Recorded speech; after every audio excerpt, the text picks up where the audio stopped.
I've never made a video like this before, but this show did infuriate me to the point where I felt I had to. So I, like every other Marvel fan, watched The Falcon and the Winter Soldier over these past few weeks. Now that it's over, I can confidently say that I have mixed feelings on this one, boys.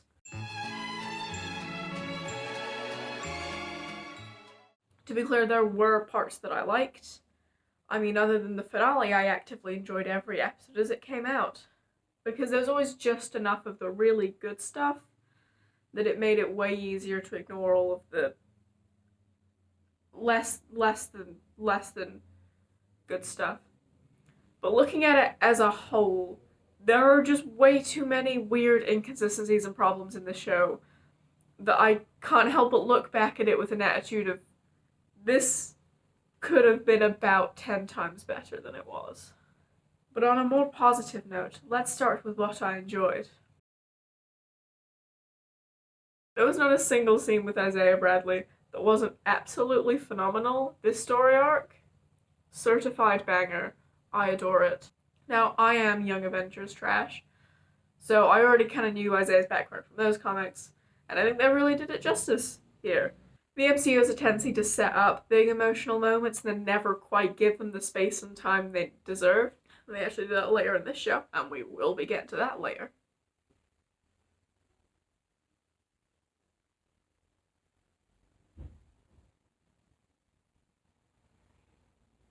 But I think everything with Isaiah was given the proper weight it needed. And I think everything connecting from that about the systemic racism in the American government and police force was really good and poignant. And the final scene with them in the museum is just perfect and heartfelt, and it did make me cry a little bit. I have really no problems with this side plot other than the fact that it was a side plot. Isaiah Bradley's story holds the key themes of the show: institutionalized racism and legacy.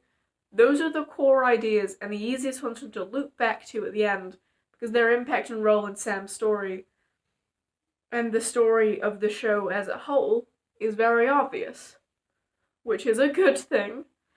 Having a core principle doesn't make your show any less deep and nuanced, and it really sucks that this incredible, important story was pulled down by having so much else going on around it. Also, I wanted more from Eli. I love him and I miss him, and seeing him once at Billy and Teddy's wedding after all these years, and then he just didn't get any lines, and I just miss him, and he was in this show, and he didn't do anything. Anyway, I'm getting ahead of myself. Back to what I did like. Hey, you know what we've never properly gotten from the MCU? Familial love, baby! Anyway, I adore the Wilsons. But more than that, I enjoy their role in the story. And by that I mean their role in episodes 1 and 5. That scene where they go to the bank is just great for little world-building details. How the Avengers get paid. They don't, apparently. How the bureaucratic system started falling apart after the blip. How Sam is treated by the general public considering his minor celebrity status. How he's just a minor celebrity, not like a major celebrity, is weird. I feel like all the Avengers should be like if there were superpowers, I feel like I know everyone with superpowers, but whatever. It's all great. I love that. I'm a big fan of good world building, and the MCU have a tendency to take all their world building and shove it into just the Spider-Man films for some reason. So seeing those little details just made my little dumb nerd brain happy. Also, Sarah Wilson is cool. I like her. And giving them the boat to fix, this legacy to uphold, it just runs so perfectly with the themes of the show. Also, it's a boat. Man, I love boats. More Marvel properties should have boats. But once again, I just wish more of the show would be in this. You could have had the boat stuff going on in the background the whole time rather than just 2 episodes. It's like they wrote all of this boat stuff at the start and then just didn't have the confidence to properly commit to it, because it wasn't as interesting as the big action set pieces. Having a superhero story focused on the hero doing normal, everyday people things while continually getting caught up in hero action is a really good idea. I mean, that's basically the plot of Matt Fraction's Hawkeye comic. and that comic was a banger. So Falcon and Winter Soldier, step your fucking game up. I just wanted the boat plot to be more present. I think it could be like an ever-looming thing, like, oh, we have to go to Mandapore. Maybe I can get this thing from my boat. I'm sure no hijinks will ensue here. And then hijinks ensue. Tell me you don't want that. Tell me you don't want Sam Wilson, boat guy. Sam Wilson, Captain America and boat enthusiast. Sam Wilson, putting the captain back in Captain America. I want that. Maybe there could have been a chase scene or something where Sam has to use his boat skills to progress further with the superhero plot, proving that he isn't just another strong guy, but he's a tactical smart guy with boat skills. I think I said a lot about the boat, and I think I'm just really into boats. The boat and Isaiah represent the human elements of this story, and it's weird that most of the runtime isn't spent on them. People liked WandaVision because it was a uniquely human story for Marvel. This should have been a very human story. But again, it was just sidelined. And talking about being sidelined. The MCU have been working really hard on Bucky since the first Captain America movie. And by that I mean they've been working very hard to make sure we don't all think he's gay again. I'm not really a shipper of things when it comes to the MCU, but Captain America the First Avenger is a film that is begging you to do a queer reading of it. The film is 90% homoerotic tension, and how the studio execs at Marvel didn't see that is one of Earth's biggest mysteries. The thing is, Marvel, and the MCU in particular, really don't want you to think their characters are gay. That's really a worst case scenario for them. They'd rather completely butcher Bucky's character than have you think he's gay. So Bucky has spent a lot of time in these movies very pointedly being very straight and masculine, and not having a complex or interesting dynamic with his bestest friend and prospective lover, Steve Rogers.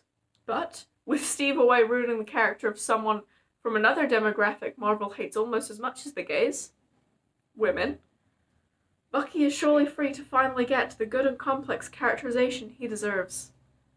And that's kind of what happened. Bucky is for sure more interesting here than he has been in a while, in my opinion. His little therapy book and his making amends stuff is cool and good, and he also really looks like Andrew Scott.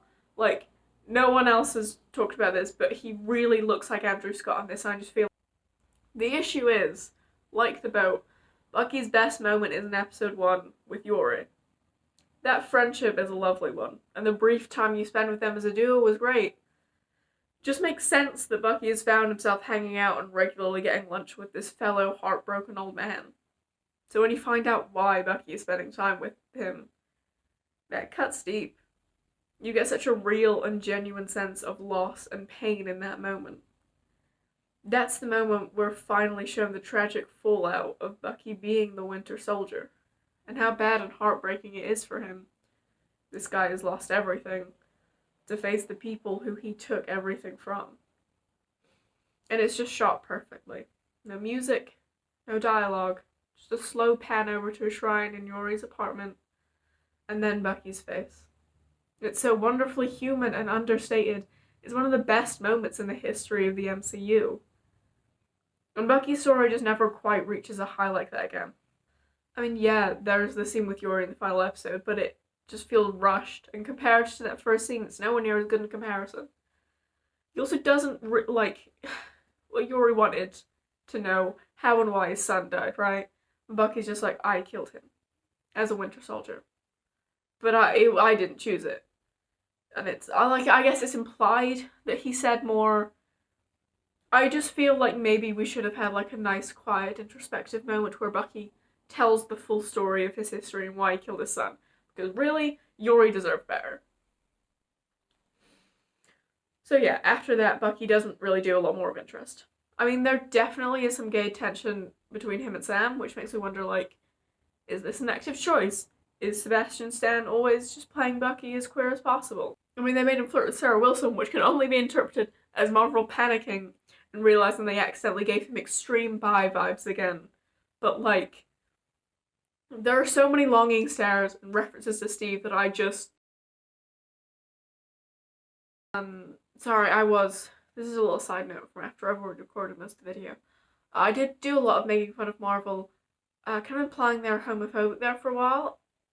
I actually forgot that Joe Russo ended homophobia when he played an unnamed gay man for 2 minutes in Endgame, so I'm really sorry, guys. I do know that Joe Russo is in fact a gay rights icon, and we should all absolutely stand him. Thank you, Joe Russo. I have never been discriminated on in my life. Zemo is unequivocally the best character in the show, and if you disagree, then no you don't, shut up.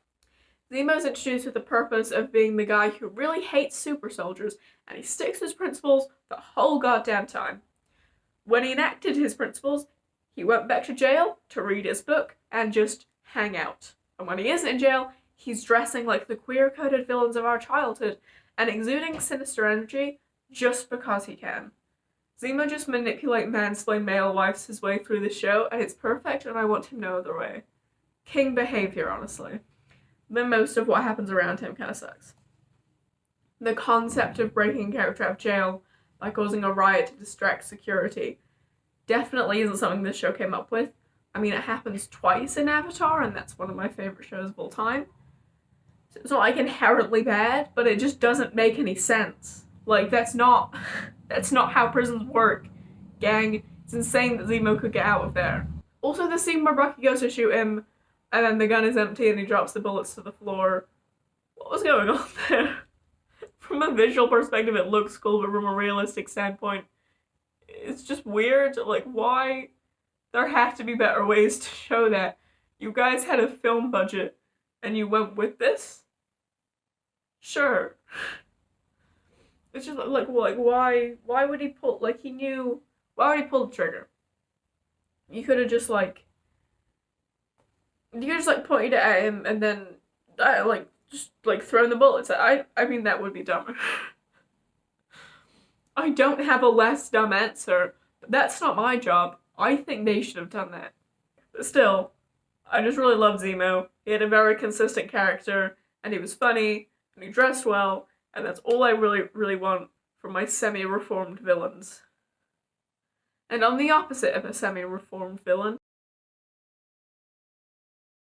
when the show started, I saw a lot of people saying he sucks in a way that implies he wasn't clearly framed as a bad guy, tragic villain type by the narrative. So when I say John Walker sucks, that's a compliment of the show.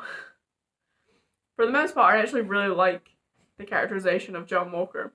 It's obvious where the character's going from the beginning, but that doesn't really make it any less shocking and powerful when you watch him bludgeon a guy's head in with Steve's shield while people around film him in an obvious parallel of real-life police brutality events. Making John Walker a blue-eyes, blonde-hair military guy, the one marketed by the government in this universe as the new Captain America, as opposed to Sam the boat guy, was a very deliberate choice and a perfect one. Steve Rogers represented what American ideals could be. He represented freedom and peace and the American dream and overall good values. He didn't agree with the current government and the military because, he was a hated war criminal most of the time. But, to put it simply, Steve represents a good and ideal place which America wants to be. And John Walker represents what America is. He's a bully, he doesn't like being challenged, he kills innocent people under the guise of upholding the law, and he, above everything, is a military power. In my opinion, the best scene with John Walker is in episode 5, when he's being discharged from the military, and he tells them, "You built me." John Walker isn't quite a person. He's a product of the US military, like he says in that scene. He was doing what they told him to do. He was being what they designed him to be. Him killing that man wasn't an accident. That wasn't him stepping out of line or going too far. That was him taking what he was told and trained and built to do to its logical conclusion. The show is making an insightful and intelligent point in saying that this is what the US military is. And reading between the lines in this scene, it isn't hard to see that he's being discharged not because the military disagrees with his actions, but because he got caught. I think in this aspect, the show nailed the character of John Walker. This is a really good and important point to come from a studio that is far too often sponsored by the military. And I'm really glad that this scene exists. But once again, they kind of drop the ball with it after that. I'm not inherently against John Walker having a semi-redemption arc. He clearly recognizes the behavior he learned from the military, which is the first step to unlearning it. And he's mostly fighting for the right side in this final battle. He saves some lives, which is good of him, and there is nuance in the way his change is portrayed.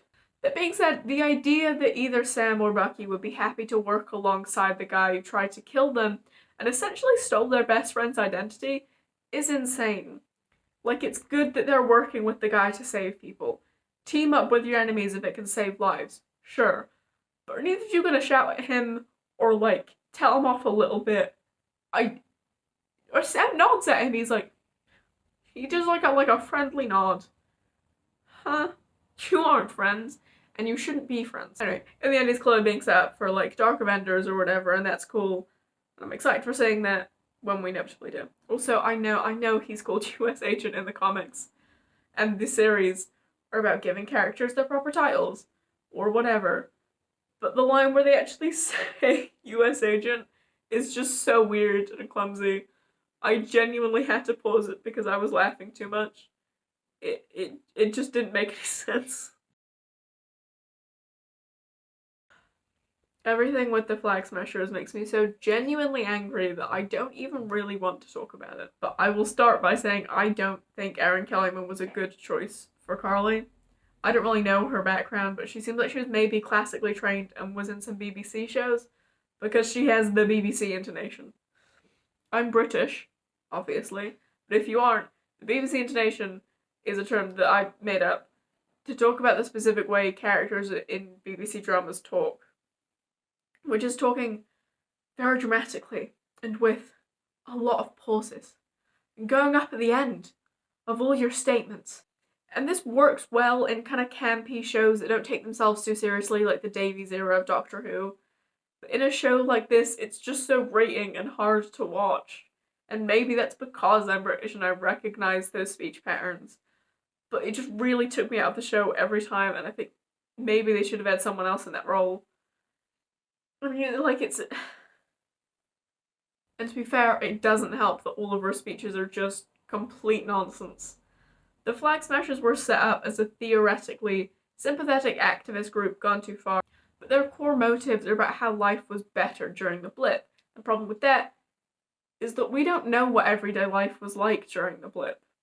There isn't one flashback or even an explanation besides a vague implication that there were no borders. So we just don't really know what their motives are. They steal supplies for the poor, they blow up buildings, and they really want a lot of super soldiers. For some reason. I never have a clue what they're doing.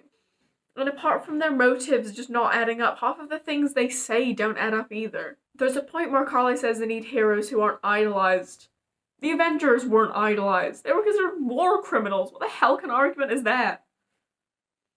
The worst part is the Flag Smasher stuff is most of the plot. You have all these interesting emotional stories about racism and legacy that all work alongside each other and lift each other up. And it's all interspersed with this vague bullshit. It's just frustrating. Because you can see all of these beautifully intricate elements of the show, but all the characters seem to want to focus on is the worst part. I know, I have a clever link for this section, just go to Sharon. This plot was so obvious and uninteresting that I literally forgot it happened while I was writing this and had to add it in after the fact. Also, both my mum and my friend forgot her name, so I just don't care about Sharon. Okay, I'll be honest, I made a section on Sam exclusively to talk about his new suit. Sam Wilson as a person is good. He fulfills his role in the story, he has some good comedic moments, and overall he's a kind of blank slate Captain America type. They could have made it more interesting with some well-placed boat scenes, but whatever, I'll move on. The point is, I like Sam, I have no particular comments or complaints on Sam. His suit, though. His suit just looks bad, okay? It's too weirdly clunky in places, it looks too much like an action figure, the amount of white is frankly just jarring, and the headpiece. The headpiece is what killed me. You know the head, famous for how if you get hit there, you will probably die. That's the only part not covered by this suit. What the hell? Who designed this shit? I don't give a fuck if it's comic accurate. That is not good armor. That is useless armor. Compare it with that shitty shield John made and you have the contents of your average bin. The wings are cool though. I like the wings. I don't like what the Falcon and the Winter Soldier is. I absolutely adore what it could have been. I was hopeful in the first 2 episodes because they set up so many powerful ideas and feelings, but it tripped itself up halfway through and never quite managed to pick itself back up. And that sucks so much because I think this show was important. I think it said a lot of things that a lot of people need to hear. A lot of those things only become clear if you sit down and analyze it because it was constantly pushed to the side by the worst plot point. The last thing I wrote on my notes for the finale was all the human scenes just slap, and it makes me so mad that this is an action series. I know a lot of people stopped watching WandaVision because they thought it was boring, because there weren't any lasers or punching. I know that's what people want from shows like this. In a post-Endgame world, I think Marvel has to start thinking more carefully about the stories it wants to tell. Falcon and Winter Soldier is a wonderful, beautiful mess that did its best. And I can appreciate it for what it is and what it represents. But in the end, I just get the sense that it wasn't quite brave enough to stop trying to be appealing.